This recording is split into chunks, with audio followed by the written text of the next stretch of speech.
Witajcie ludzie. Moi drodzy, pierwsza sprawa jest taka, że nasz przyjaciel Marek Sujkowski po wielu miesiącach pobytu pod opieką bestii wrócił do domu. Mam od Marka pozwolenie, żeby was o tym powiadomić. Ale jednocześnie mam do was wielką prośbę, abyście przez jakiś czas dali Markowi spokój i nie próbowali się z nim kontaktować. Marek jest w złej kondycji psychofizycznej, więc po prostu poczekajmy, aż dojdzie do siebie i sam się z nami skontaktuje. Dziękuję wam bardzo za zrozumienie. W dzisiejszym odcinku chciałbym wam pokazać pewnego pana, który dysponuje ogromnym doświadczeniem w badaniach mózgu. I uważa on, że świadomość, umysł absolutnie nie mieszkają w naszych mózgach. Oczywiście materiał ten polecam jedynie tym z was, którzy na poważnie interesujecie się tym, czym zajmujemy się tutaj na kanale. Kim jest ten pan? Informacje o nim macie w opisie pod filmem. Człowiek ten mówi dosyć sporo i przekazuje dużo informacji. Jeżeli się nie uważa, to można się, że tak powiem, pogubić w tym, co mówi. Wałkujemy temat świadomości dosyć często, ale to dlatego, że jest to dla nas wiedza fundamentalna. Ponieważ jeżeli rzeczywiście tak jest, że świadomość nasza, indywidualna i zbiorowa nie mieszkają w naszym mózgu, to znaczy, że tąże świadomością zarządza jakaś siła wyższa. A to z kolei oznacza, że całą naszą naukową wiedzę o nas ludziach i o tym świecie, który zamieszkujemy, możemy wszystko to wyrzucić do kosza. To tyle. Kto chętny, to posłuchajcie i poczytajcie. Pozdrawiam ciepło.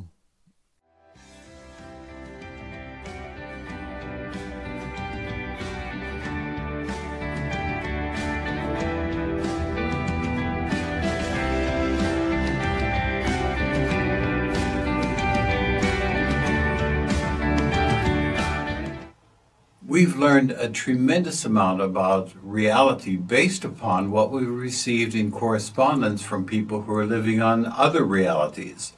People who have gone on to what we call the afterlife. It isn't really an afterlife, it's all one life. We're on a spiritual plane right now. And the life that people are living on the next spiritual plane is exactly like this, except it doesn't have the drawbacks. But we're learning about our reality based upon what they're saying to us from their side about their reality. And as a result of that, we can say some things that we couldn't say before. In order to understand the nature of reality, we have to understand what these people in the other realms are saying to us. One of the things that we're learning is the relationship between the mind and the brain. We have to talk about consciousness or the mind in order to understand the nature of reality. And we have to answer some unanswered questions that people are asking, like how do we create our own reality? How do all of us together create this reality that we live in? How can people have near-death experiences and have sensory experiences, but they are not using their brain? How can people living in the next plane of life live in a world that's just like this world and very much the same way? They do things that we do. They experience things that we experience. They have buildings, they have streams, they have mountains. And how is all that possible on another realm of life that isn't on the earth plane? And how can an immaterial mind that is outside of the brain affect the brain and the body and life in general? So all of these questions need to be answered. And the nature of reality must explain these in order to be a complete explanation. So what I'm going to be talking about is the relationship first of the brain to the mind, because that's central to it. Now there are three explanations of the brain's relationship to the mind. One is that the brain creates the mind. Materialists believe that the brain creates the mind, secretes the mind, like the adrenal glands secrete adrenaline. There's no self in their conception, and the mind dies when the brain dies. The second conception is that the brain receives mind signals like a TV. The mind is outside of the brain, but the brain receives signals. The brain then uses those to make decisions, to navigate in the physical realm, to make the body do things. They believe that the mind is separate from the brain, but that these signals are coming to a physical body and a physical brain, and the physical body and brain then act. And the third conception is that the brain receives the mind from a field. Some believe that the mind is in a pervasive field that creates the physical world and merges with the brain that is in the physical world. So I'll take those one at a time. First, the idea that the brain creates the mind. And we know that that's not true. That'll be the easiest one to take care of. First, no neuroscientists will say that they understand how the mind could be created by the brain or where in the brain the mind is housed. There is nobody who has the answers to that question. Here's a list of scientists who are neuroscientists and surgeons. They are people who specialize in consciousness studies, and every one of them will agree, as all of the other scientists must, that they have no idea how the brain could create a mind. It's called the hard problem. They cannot find the mind in the brain. They don't know where it is. One of these neuroscientists was Wilder Penfield. He was a groundbreaking neuroscientist and physician. He said that if there were a mechanism in the brain that could do what the mind does, one might expect that the mechanism would betray itself in a convincing manner by some better evidence of epileptic or electrode activation. He spent his whole life looking for the mind in the brain. He was probing the brain when he was doing brain surgery, and he could never find a mind in the brain. He ended up at the end of his life saying, the mind makes its impact on the brain, but is not in the brain. Another reason we know that the mind couldn't be in the brain is that the brain doesn't have the capacity to hold more than a few memories. Independent calculations by two scientists showed that the brain could not hold a life's memories. American computer science expert Simon Berkovich and Dutch brain researcher Herms Roman, working independently of one another, concluded that it's impossible for the brain to store everything you think and experience in your life. Another reason that we know that the mind is not in the brain is that people like remote viewers are able to experience seeing things without the eyes or the brain involved. I'll give you an example. Joe McMoneagle, who was remote viewer number 1 in Operation Stargate. It was a CIA operation to spy on the Soviet Union from 1978 to 1995. And Joe would sit in an office, and he had a recorder, someone who was sitting with him to take notes, and he would warm himself down for as long as 45 minutes. And after he had warmed down to the point where he was relaxed and he was able to get impressions, he would focus on whatever the target was. And all he had to do was know coordinates for the target or an idea of where the target was. He didn't need to know anything about it. So Joe would sit there with his eyes closed, and impressions would come into his mind. And then the person who was with him would sketch them as he described them, or Joe would sketch them himself. This is an example. Joe sat with his eyes closed. He focused on the target, and he knew that there was a target there. He didn't know what it was. And this is the sketch of what he was getting. It looked like there were hills. There were towers. He had the impression there was electricity, that electricity was running through it like in a grid. At the tops of the towers, there were halos, as he described them, but the halos were invisible. Then they showed him the picture, and this is the picture of what it was that he was remote viewing. These are, of course, the electrical grid of windmills that were making electrical power, and he was seeing the hills, and he was seeing the towers, he was seeing the halo at the top where they were spinning, and he was seeing all of that sitting in one location. This was a picture that was quite a distance away. It was outside of the building in another location, and he was able to see it. Now, that couldn't have happened if his mind had been confined to his brain. If it's inside that skull, encased in that skull, he wouldn't have been able to see that picture of those windmills and have the impression that there was electricity involved. Something was happening there that was making him see that without having to use the brain. I'm going to give you an example of my own because I do remote viewing. Many people can. It's a very, very common ability that people have. I did sessions with a man in New Jersey who was named Bill Walker. He just sent me an email and said he would like to see what it was like to do remote viewing. He was going to set up an object in his office, and he wanted me to remote view it from my office in Illinois. And so what happened is I sat in my office in Illinois, and I focused on his office in New Jersey. And after a while, I was warmed down, my eyes were closed, I started getting impressions. And so I sketched the impressions that I got. This is one of them that I got. It's rather like a cupola. And what I wrote was what you see on the picture: silver ribbed, amber, or gold between the ribs. A thick dimple-like thing. I actually meant a button-like thing where the ribs come together. They're curved like a cupola with arms. I felt like it had a gold or a brassy color. It was round like a sugar bowl with a smooth lid.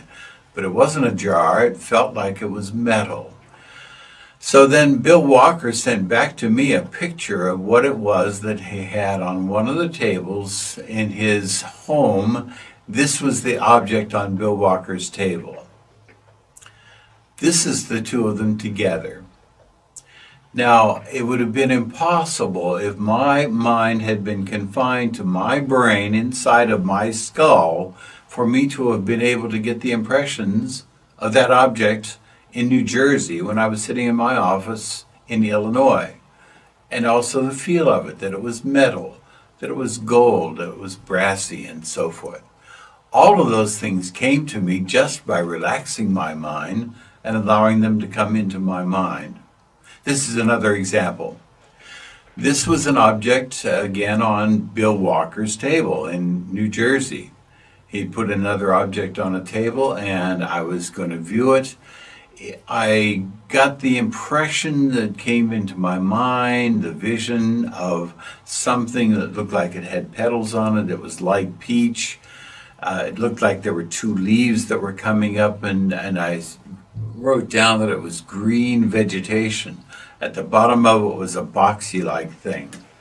This is what it was. This is the comparison of the two. Now, it would have been impossible for me to have gotten that impression of that thing that was in New Jersey from my office in Illinois if my mind had been in my brain. So my mind had to have been separate. This is the kind of thing that we do all the time. We're able to see things that are thousands of miles away just by closing our eyes and focusing on what they are.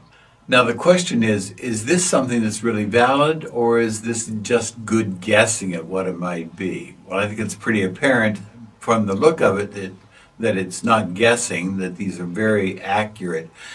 But studies were done based upon the government's work. They wanted to make sure that this was valid because they were putting money into it. And so the Stanford Research Institute did studies for the government. Edwin May, PhD, who was a researcher in low-energy experimental nuclear physics, did 154 experiments with 26,000 trials over 16 years. The finding was that the remote viewers could see without using their eyes no matter how many miles away the target was. The odds against its being by chance were 1,000,000,000 to 1. Other studies were done, studies by the Science Applications International Corporation, SAIC. After extensive studies, the final report by Jessica Utz, who was a professor of statistics at the University of California, Davis, concluded it is clear to this author that remote viewing is possible and has been demonstrated. Still other studies were done by the Princeton Engineering Anomalies Research Laboratory, the PAIR Laboratory. They conducted 334 trials of remote viewing, and the remote viewers were successful with odds against chance of 100 billion to 1. So we know that remote viewers are successful in being able to sit, quiet their mind, and get impressions about things that are thousands of miles away. That can't happen if the mind is inside the brain. There are other reasons that we know that the mind is not confined to the brain. Blind people are able to see when the brain is shut down. In a near-death experience, the brain is not working. The brain is shut down. And in a near-death experience, the people are able to still see things. They're able to get impressions about things. Things come to them when their brain is not operating. Larry Dossey, who's former chief of staff of the Medical City Dallas Hospital, tells the story of Sarah. Sarah was having surgery when her heart stopped. When she awoke, Sarah described in detail what happened while her brain was not functioning. The frantic talk of the surgeons and nurses, the operating room layout, scribbles on the surgery schedule board outside, the color of the operating table sheets, the hairstyle of the head scrub nurse, the names of the surgeons in the doctor's lounge waiting for the operating room, and even the fact that her anesthesiologist was wearing unmatched socks that day. But the most remarkable thing about Sarah's experience was that Sarah had been blind since birth. Now, seeing is not something which a person automatically is able to do. Infants need to learn how to see. It takes months for them to learn how to see. Sarah had been blind since birth and had never experienced sight, and yet she was able to see acutely. She was able to remember what she saw. Other researchers have also found that near-death experiencers see without the eyes or the brain being involved. Kenneth Ring and Sharon Cooper wrote the book Mind Sight. They interviewed 31 blind and sight-impaired persons who had near-death experiences. 80% of them reported correctly visual experiences with actual colors and their surroundings. One patient who had become totally blind after being sighted for at least 40 years saw the patterns and the colors on the physician's new tie. That couldn't happen if the mind was reliant upon the brain for functioning. So we know that the brain does not create the mind. Neuroscientists who have studied the brain have not been able to discover how a brain could create a mind. Neuroscientists have not been able to find a mind in the brain. The brain does not have the capacity to hold memories. Remote viewers see without using the eyes or the brain. And blind people are able to see in near-death experiences when the brain is not functioning. So we know that the brain does not create the mind. I want to suggest a couple of books to you that you should look at if you want to know more about the mind and the brain. The first of these is by Larry Dossey, MD. It's called One Mind: How Our Individual Mind is Part of a Greater Consciousness and Why It Matters. The other book that I recommend is Your Eternal Self. It's my book. The book is published, but you can also look at it online. I've wanted to make it available to as many people as possible, so I put it online. It's at youreternalself.com. So that is the first explanation, that the brain creates the mind. That's simply not possible. The brain does not create the mind. The mind works very well outside of the brain. The second explanation is that the brain receives mind signals like a TV. Some believe that the mind is separate from the brain and it sends signals to the brain like the signals to a TV. So the brain can act in the physical realm. This is not a tenable explanation either, and I'll explain why. The skull has no orifice for a signal to come through. The skull is a hard, bony structure that encases the brain. The brain never sees the light of day, and yet these signals are supposed to come through to the brain somehow from outside, and there is no orifice through which that could happen. There's no entry point, for instance, for vision. I'll use vision as an example because it's so complex. As you know, billions of photons enter the pupil of the eye. They strike the retina at the back of the eye. The retina contains two types of photoreceptors, rods and cones. There are approximately 120 million rod cells and 6 million cone cells. The rods are for low light vision, the cones for daylight, bright colored vision. There are red sensitive, green sensitive, and blue sensitive cones. The photoreceptors lie in a layer against the back of the eyeball. In the second of the 3 cell layers, called the inner nuclear layer, are 4 types of horizontal cells, 11 types of bipolar cells, and 22 to 30 types of amacrine cells. In addition, the surface layer of the retina contains about 20 types of ganglion cells. There are electrical junctions between the cells and neurotransmitter receptors and transporters.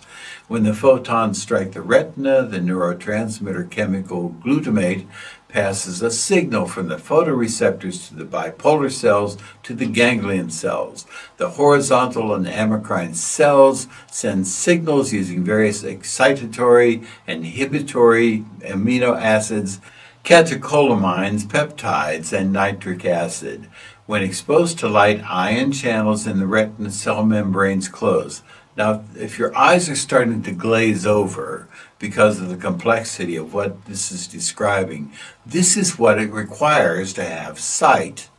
For a signal to come through to the brain with remote viewing, so that you get sights from some distance, 1,000 miles, 2,000 miles away, for that to come into the brain, that signal is going to have to duplicate all those things that are going on with the retina, with the ganglion cells, with the optical cortex. Everything is going to have to be duplicated in the same way in order for the brain or the mind to have a visual experience. It's impossible for that signal to come through and do all of that to create that kind of vision in the mind. The same thing happens in a memory.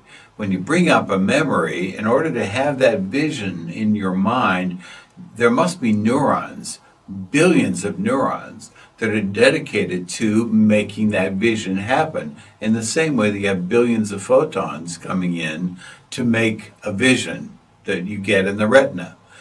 It would be impossible for a signal to come through and contain all of that information that would make all of that happen. A signal from outside of the brain could not result in remote viewing.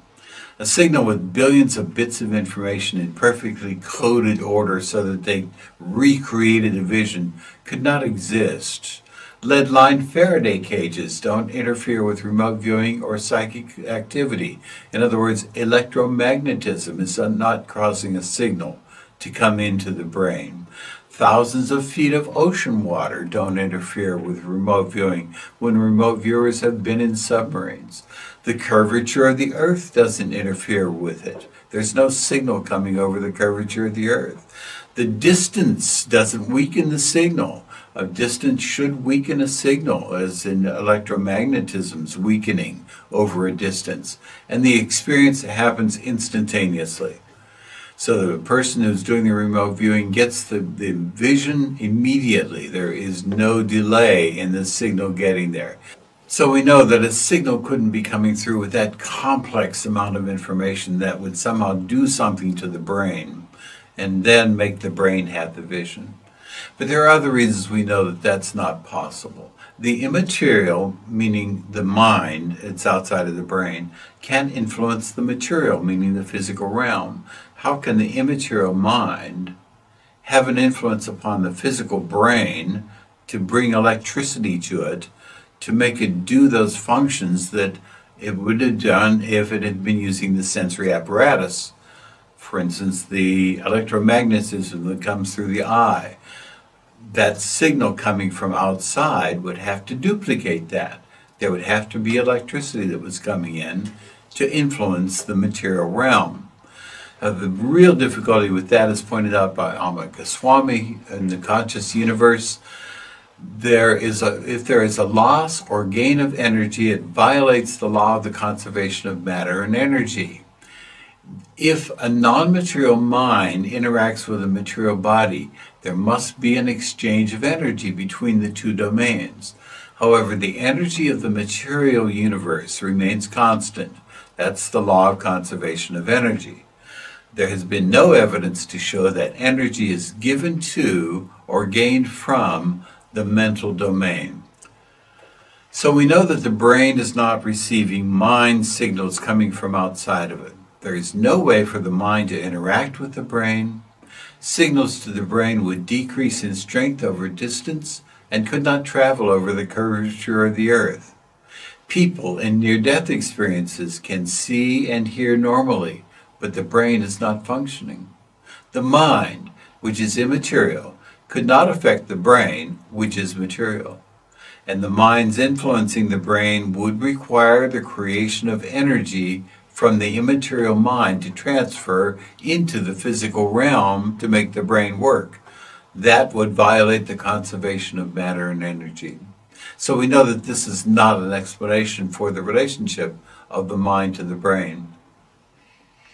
The last explanation is that the brain receives the mind from a field. Some believe that the mind is in a pervasive field that creates the physical world and merges with the brain that is in the physical world. In this explanation, the brain merges with the mind in a field, and the field actually gives rise to the physical realm and the mind. So the brain and the mind are both coming from the field. There are many names for the field that are in use now. And you can take a look at these. Some of them you'll recognize, but they're all attempts to show how there's a field of consciousness. And out of the field of consciousness comes the material realm with its matter and energy, and the mind, which interacts with the physical realm. Now, these are not tenable as well. For one thing, none of these explanations demonstrated that consciousness is in a field, or what the field is that contains consciousness. The problem remains of not being able to explain how the brain receives the information from the field or sends information into the field to function outside of the brain. The mind functions perfectly well without the brain's assistance in near-death experiences and after the transition from using the body. If the mind were in a field linking brains, the mind would need a functioning brain to have experiences and remember them, but in a near-death experience, it doesn't. So none of these explanations of the brain-mind relationship are viable. The brain does not create the mind, the brain does not receive signals like a TV, and the brain is not in a field that gives rise to both the physical realm and to the mind. So we know that the brain does not create the mind.